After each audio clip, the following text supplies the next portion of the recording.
Olá, saudações a todos. No vídeo de hoje eu vou falar um pouco para vocês sobre joelho, mais especificamente sobre a dor patelofemoral, ou seja, aqueles pacientes com dor na região anterior do joelho. Antes de iniciar o vídeo, eu já faço um convite a todos vocês que ainda não são inscritos, que vocês inscrevam-se aqui no meu canal, deixem os comentários de vocês, as sugestões de vocês, lembrando que são elas que norteiam os próximos vídeos que serão apresentados aqui. E para todos que também querem me acompanhar nas redes sociais, aqui embaixo vocês têm toda a descrição das minhas redes sociais, então LinkedIn, Instagram, enfim, todas Facebook, todas as nossas redes sociais da Clínica de Fisioterapia Dr. Robson Cita. Bem, basicamente quando chega um paciente para mim de joelho com uma queixa de dor anterior, eu vou fazer todo o passo a passo com esse meu paciente, ou seja, fazer toda a anamnese dele, colher a história dele, quando iniciaram os seus sintomas, se teve alguma causa aparente ou não para esses sintomas terem se iniciado, como que evoluiu ao longo desse período esses sintomas do paciente, se eles se agravaram, se eles evoluem de forma estável ou piorando, se essa dor do meu paciente ela é contínua, se ela é intermitente, se esse paciente faz uso de alguma medicação para tratamento, se ele já realizou até então tratamentos prévios antes de me procurar, de procurar o meu serviço de fisioterapia. Enfim, fatores que possam agravar os sintomas dele no dia a dia, fatores que possam atenuar os sintomas dele, ou seja, esse paciente ele sente dor geralmente o quê? Para subir e descer a escada, para agachar, ou ele sente dor também para caminhar, ou se ele sente dor para caminhar, se é só em aclive, se é só em declive, enfim, são dados extremamente pertinentes para eu começar a traçar um raciocínio clínico do que pode ou não estar acontecendo com esse meu paciente, com essa pessoa que me procura. Saber se esse paciente, se ele é ativo, se ele faz alguma atividade física ou não, e se ele faz, qual atividade ele faz. Então são muitas informações na anamnese que são de extrema relevância antes de eu iniciar um exame físico. Então com todos esses dados eu vou passar para uma segunda etapa, que é a etapa do meu exame físico, aonde eu vou avaliar, enfim, as amplitudes de movimento do meu paciente, se ele apresenta uma amplitude preservada ou não, tanto de flexão quanto de extensão, se ela é preservada, se ela é dolorosa nos seus extremos ou não, ou se ela é limitada, se ela também apresenta limitações de ADM ou não, se essa amplitude ela gera algum sinal que seja, enfim, ou palpável ou audível, como as crepitações patelofemorais, que são muito comuns nesses pacientes. Se esse paciente apresenta sintomas extra-articulares, ou seja, se quando eu palpo essa articulação, esse paciente ele relata dores na região do joelho, extra-articulares, ou seja, dores na região do tendão, dores na interlinha articular, dores peripatelares, ou seja, ao redor da patela. Então é muito importante que no momento que nós estamos avaliando o paciente, a gente traga todos os dados que são relevantes para estabelecer parâmetros de como esse paciente está chegando para nós. Na grande maioria das vezes, esses pacientes com dor anterior no joelho, isso vem por um certo grau de condropatia, né? Então, por um desgaste já dessa cartilagem da patelofemoral, o qual todos nós com certeza iremos passar a partir de determinado momento da nossa vida, pode colocar acima dos seus 40 anos, todos já devemos apresentar alguma alteração degenerativa patelofemoral e nem por causa desta alteração degenerativa nós temos que ter sintomas. Então é o que eu sempre digo a todos os meus pacientes. Às vezes os pacientes chegam um calhamaço de de exames de imagem, ressonância, raio-x, ultrassom, enfim, as alterações dos exames de imagem, elas não são patognomônicas, ou seja, não é porque o paciente apresenta determinada alteração, degeneração da cartilagem, que ele tem que apresentar sinais e sintomas que estejam correlacionados com essas alterações do exame de imagem. Pacientes com osteófitos, ou seja, osteófitos indicam para a gente que esse joelho está instável, esse joelho está buscando estabilidade.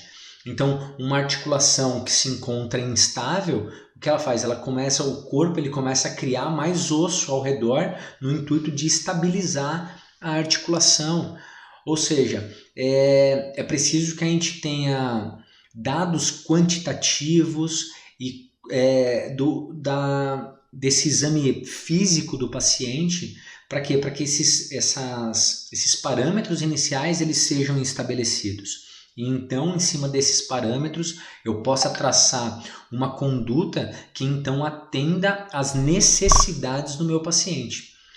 Em geral, esses pacientes com dor patelofemoral, eles costumam responder muito bem com o que nós chamamos das faixas elásticas, as faixas compressivas. Porque na articulação patelofemoral eu tenho a patela, né? Esse seria a frente da patela, essa seria o vértice da patela, as costas da patela, e ela se articula no fêmur. O fêmur ele tem como se fosse um sulco, que nós chamamos de sulco troquear, como se fosse um trilho por onde a patela ela desliza durante os movimentos de flexo-extensão do joelho.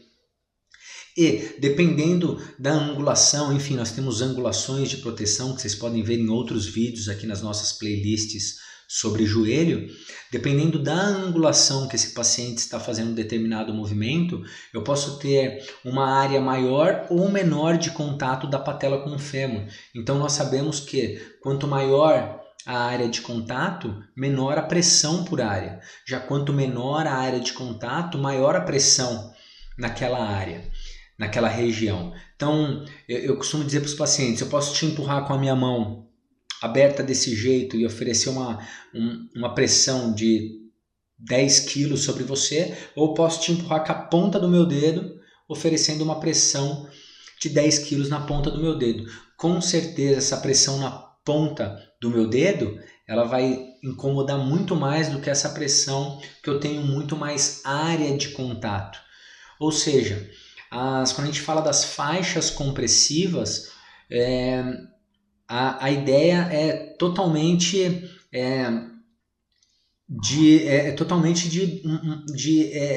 pura física, onde eu vou aumentar a área de contato e diminuir a pressão. Ou seja, eu vou dar uma envelopada no joelho desse meu paciente, uma joelheira de neoprene, pode ser essa joelheira sem orifício, onde eu vou trazer a patela em direção ao fêmur, aumentando a área de contato com os dois. Isso não vai aumentar o desgaste, muito pelo contrário. Aumento da área vai diminuir a pressão, que com certeza vai começar a deixar meu paciente com períodos maiores sem dor. Ou seja, com certeza o aumento do contato da patela com o fêmur, ele vai diminuir a dor do meu paciente. Isso, consequentemente, vai trazer o meu paciente para se tornar mais ativo no seu dia a dia. Ele se tornando mais ativo, ele vai ter mais ação muscular, ou seja, ele vai ter uma atividade muscular maior, o que vai começar a trazer uma força muscular maior para esse paciente. E uma menor inibição, por quê? Porque ele não tem dor.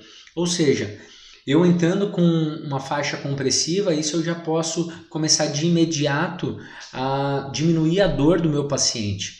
Entre outros recursos que nós temos também na fisioterapia.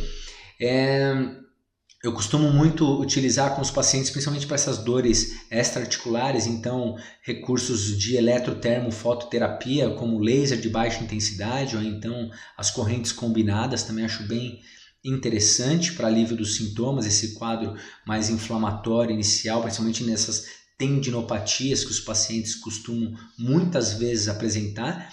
E muitas vezes as dores desses pacientes elas não são tão relevantes as dores intra-articulares, ou seja, aquelas de dentro da articulação, do contato da articulação em si, entre as superfícies articulares. Muitas vezes o que mais incomoda o meu paciente são aquelas dores extra-articulares, ou seja, que vêm das tendinopatias, das bursites.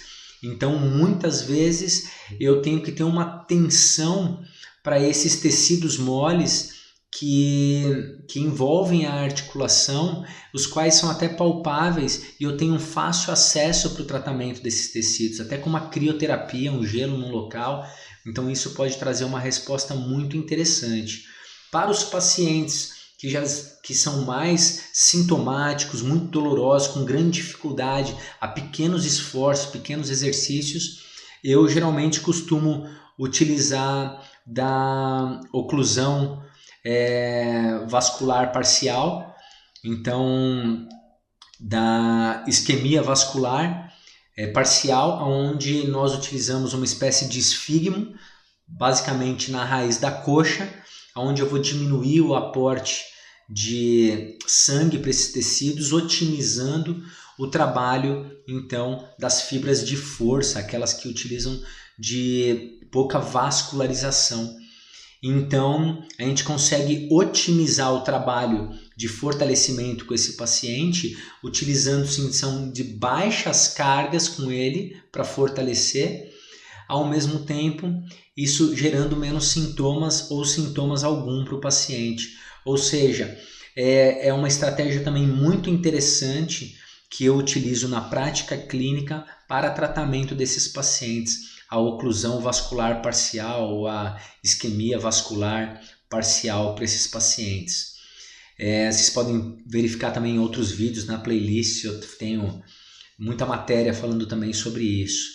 Enfim, e então orientar meu paciente, tentar tornar ele cada vez mais ativo com atividades do dia a dia. O importante é que esse paciente ele pratique atividades que ele tenha prazer realmente de praticar. Então não tem por que eu encaminhar o paciente para o Pilates, sendo que ele detesta Pilates. Então eu tenho que criar condições e tentar encaixar ele na atividade que ele gosta, seja musculação, seja um crossfit, um funcional, enfim. Eu preciso entender qual o mundo do meu paciente, o que ele gostaria e dentro das condições clínicas que ele apresenta, quais as estratégias que eu posso utilizar para devolver ele para uma atividade que traga prazer para ele, com um mínimo de desconforto ou nenhum desconforto possível. E o fato do meu paciente, muitas vezes, eu peço para ele caminhar e falar, eu sinto um pequeno desconforto, isso não é um problema. Desde que no dia seguinte o joelho desse paciente não apresenta sinais flogísticos, sinais inflamatórios, dor, calor, rubor, perda da função, enfim, o joelho dele no dia seguinte não está demasiado, o joelho dele está sequinho, está normal, não está inflamado, não aumentou de temperatura. Então eu não vou tirar a atividade desse paciente, muito pelo contrário. Eu vou tentar agora criar uma progressão gradual de carga para esse paciente, uma periodização desse trabalho, desse treinamento para o meu paciente, para reinserir ele numa atividade física que ele pratique de forma regular agora no seu dia a dia. Então, o que eu tento, após o controle da dor do meu paciente, é devolver ele para uma atividade o mais funcional, o mais ativa possível. Ou seja, para esse meu paciente voltar à vida normal dele o quanto antes. Eu tenho que tirar esse paciente do sedentarismo. Quanto mais sedentário ele for e menos ativo ele for nas suas atividades dia a dia, mais dor esse meu paciente vai sentir. Então, é notório que o exercício físico ele é fundamental para a reversão desse quadro do paciente, desse quadro doloroso, esse quadro álgico. É claro que quando eu falo dos exames de imagem, eu posso tratar esse meu paciente, devolver ele para as atividades e todas as alterações que eu tinha naqueles exames iniciais, elas vão se permanecer daquilo para pior, nunca para melhor. Por quê? Porque são alterações degenerativas, aquilo vai continuar degenerando aqueles tecidos, aqueles osteófitos vão continuar aumentando se eu não estabilizar esse joelho o quanto antes.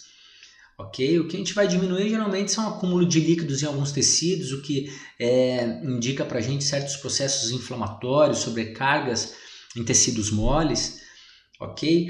Então, enfim, fique bem claro que inicialmente o que eu vou procurar com esse meu paciente é reduzir a dor dele, e assim que eu reduzir, eu já vou tentar inserir exercícios, e mesmo na fase dolorosa, se eu conseguir inserir exercícios para o meu paciente, e esses exercícios eles forem toleráveis ou com uma baixa irritabilidade para esse paciente, um baixo incômodo para ele, e eu perceber que no dia seguinte esse incômodo ele não piorou os sinais e sintomas do meu paciente, eu vou manter e vou progredir e tentando encontrar as melhores estratégias, tanto de angulações, quanto de carga, quanto de exercícios.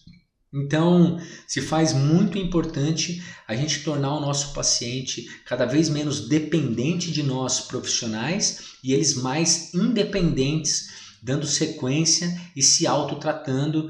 Enfim, caso eles tenham alguma sintomatologia, eles saibam por onde driblar esses sintomas inicialmente. Caso eles não consigam, é claro, nós somos os profissionais e estamos aqui para isso, mas eu não posso demandar o meu paciente a uma dependência do profissional. Esse paciente ele tem que se tornar independente para que ele possa, enfim, desenvolver o seu tratamento, o seu dia a dia, a sua vida normal, sem depender desse profissional da saúde, ok? Bem, espero que esse vídeo tenha sido interessante para vocês, tenha agregado informações para vocês, pois muitas são as dúvidas dos fisioterapeutas quanto ao tratamento de joelho, por onde iniciar.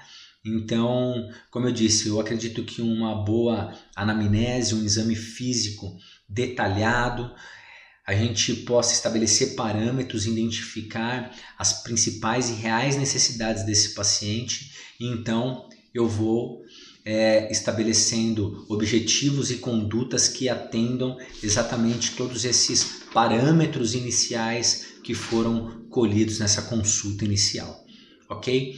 Eu deixo aqui um grande abraço a todos vocês, a quem ainda não é inscrito, inscreva-se no meu canal, deixe seus comentários, suas sugestões, faça parte das minhas outras redes sociais, Instagram, LinkedIn, enfim, vocês serão todos muito bem-vindos. Deixo aqui um grande abraço, saúde a todos.